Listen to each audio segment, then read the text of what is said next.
Nice day now today. Bad forecast though, very bad forecast. Very bad forecast today and for the weekend. Thundery showers. So, going to make the best of the nice weather at lunchtime. I think it's the 14th of June 2024. Enoch Burke lost his defamation case there yesterday.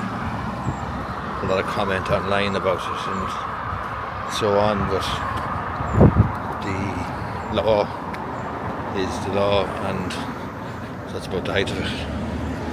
A lot of people don't understand about defamation and what defamation involves, and a lot of people then have ideas that they're supporters of Burke's and Burke's position, so they couldn't give a shit, quite frankly, about the law, and they don't care about the proofs required to win a defamation claim.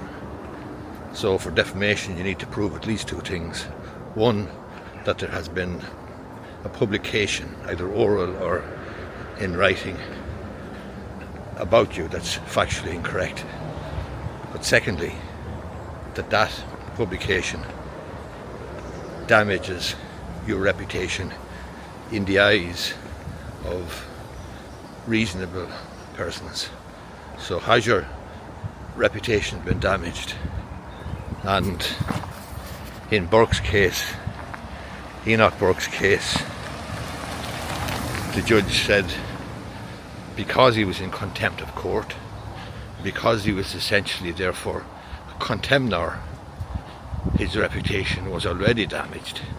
His reputation was already diminished, and the words spoken of, the 7 paragraphs in the Sunday Independent, even though they were factually incorrect, they were to the extent or to the effect that he was annoying.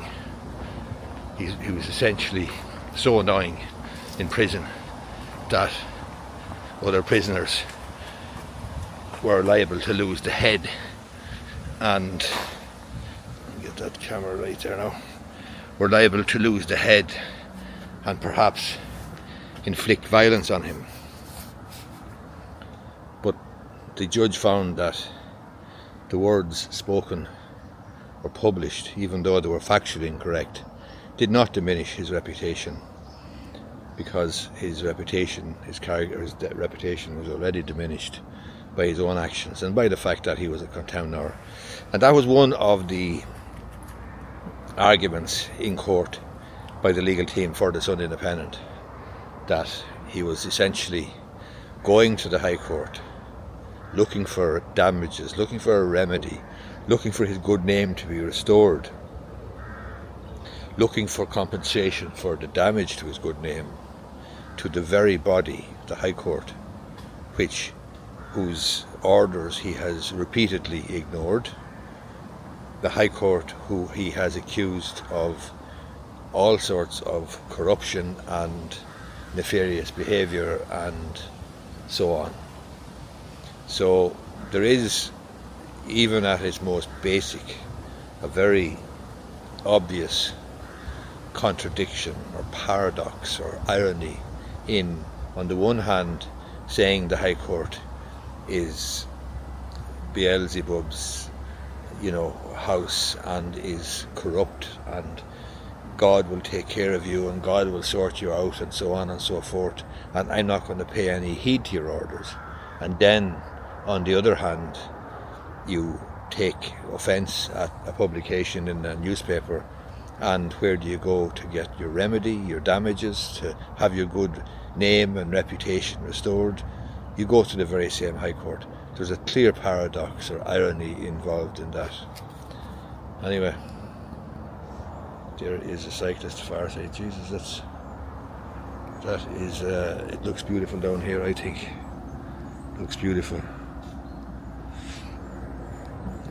Enoch Burke then is in court today. His review of his incarceration, his imprisonment in Mountjoy, is up for review today, and that's to do with his breach of the court order to stay away from Wilson's Hospital School. And I believe that the judge may well release him today, simply because the school is closed. The school is closed probably a fortnight at this stage. There's no pupils there, and the judge probably thinks that it's safe enough to release him at this stage, and he's hardly going to show up on the premises. But who knows? Who knows? But that's my view, that he probably will be released simply because the school is closed. And if he rocks back up then in September and begins to trespass again, well, then he could well be jailed again. But that's speculation on my behalf.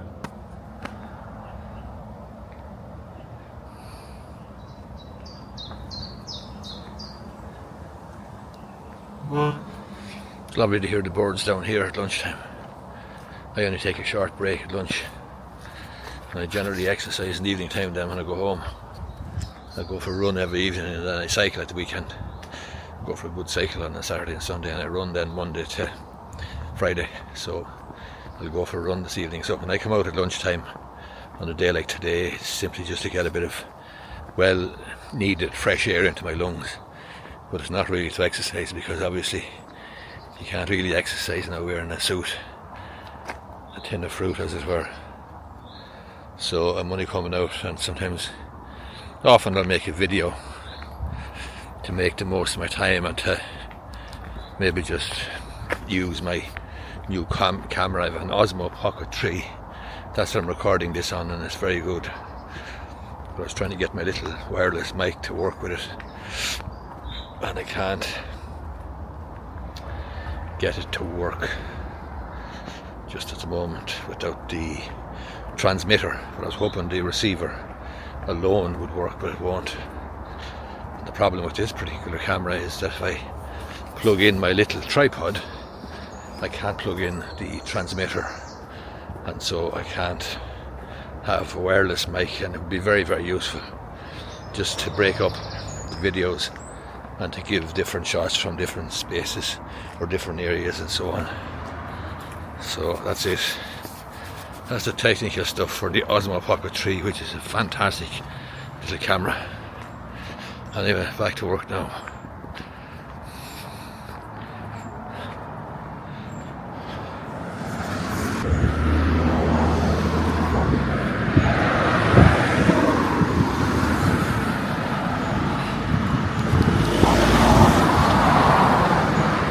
My old petrol station now is over here on the right hand side. I'll swivel around this camera now and you'll see it, but you have to appreciate that it's a fairly unique experience for me to be walking up and down here past that petrol station, where I would have spent a good few years working really, really hard at a completely different job to what I'm doing now. I had the first car wash in Enfield. There it is over there, the petrol station. But I had the first car wash in Enfield. Actually it's still there, although that's not the one that I put in. The first car wash at Enfield, and then I would have spent a good bit of time dipping tanks down on my knees there with a dipping rod, dipping the bloody tanks. I didn't have electronic gauges at that stage. All the money went into developing it. There it is there again now.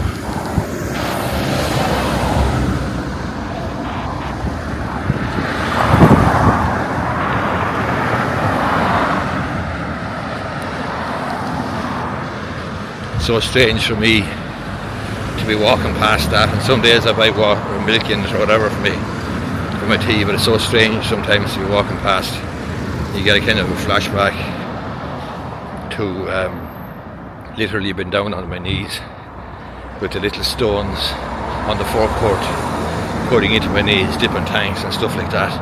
And now I'm walking up and down with a suit on me, and I'm a solicitor and of a completely different business.